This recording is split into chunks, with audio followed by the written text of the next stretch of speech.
বন্ধুরা তোমরা কেমন আছো? আজকে মিনি কিচেনে রান্না করব লথি ভাজা। এখানে আমি লথি ভাজার জন্য নিয়েছি কিছুটা রসুন কুচি, এক টুকরো লেবু আর কিছুটা লঙ্কা বাটা। তোমরা কারা কারা লথি ভাজা খেতে পছন্দ করো অবশ্যই কমেন্ট করে কিন্তু আমায় জানিও।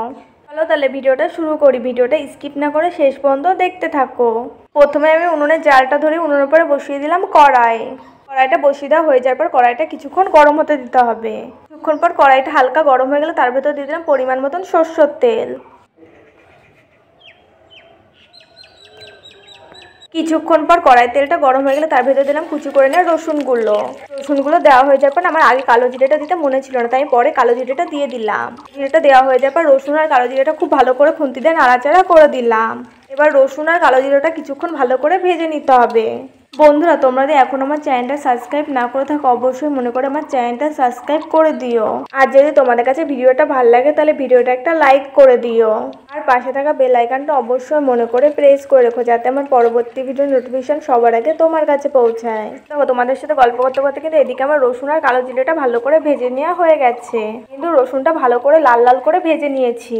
এবার তেলের পরে দিয়ে দিলাম বেটে রাখা কাঁচা লঙ্কা দেওয়া হয়ে যাওয়ার পর খুন্তিতে একটু ভালো করে নাড়াচাড়া করে দিলাম।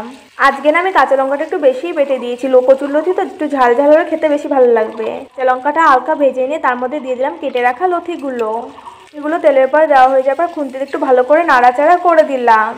এবার লথির ভেতরে দিয়ে দিলাম পরিমাণ মতন লবণ যাতে লথিগুলো তাড়াতাড়ি সেদ্ধ হয়ে যায়। লবণ দেওয়া হয়ে যাওয়ার পর দিয়ে দিলাম পরিমাণ মতন হলুদ গুঁড়ো।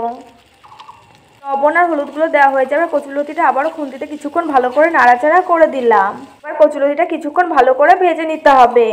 কচুরলতিটা যাতে তাড়াতাড়ি সেদ্ধ হয়ে যায় তার জন্য কচুরলতিটা কিছুক্ষণ বাটি দিয়ে ঢেকে রাখলাম। কচুরলতিটা ঢেকে দিয়েছি না, এতে আরও কচুরলতিটা তাড়াতাড়ি রান্না করা হয়ে যাবে। কিছুক্ষণ পর কচুরলতি থেকে বাটিটা তুলে নিলাম। এখন দেখো কচুরলতিটা দেখেই বোঝা যাচ্ছে লতিটা কত সুন্দর গলে গেছে। লতিটা আরও কিছু সময় ভালো করে ভেজে নেব।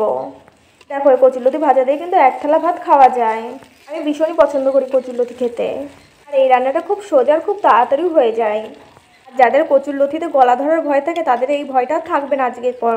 দেখো এখানে যে আমি এক টুকরো লেবু নিয়েছি না, এই লেবুটা আমি লতিটা নামানোর আগে দিয়ে দেবো উপর দিয়ে, তাহলে কিন্তু লতিতে গলা ধরবে না। দেখো লেবুর রসটা দেওয়া হয়ে যাওয়ার পর লতিটার বেশি ভাজবে না, 2-3 বার নাড়াচাড়া করেই লতিটা নামিয়ে নেবে।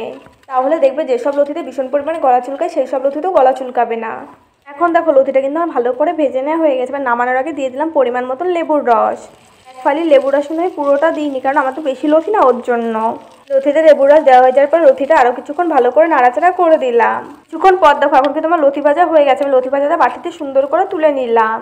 বন্ধুরা আজকে মিনি কিচেনের লথি ভাজাটা তোমাদের কাছে কেমন লেগেছে অবশ্যই কমেন্ট করে কিন্তু আমায় জানাতে ভুলবে না।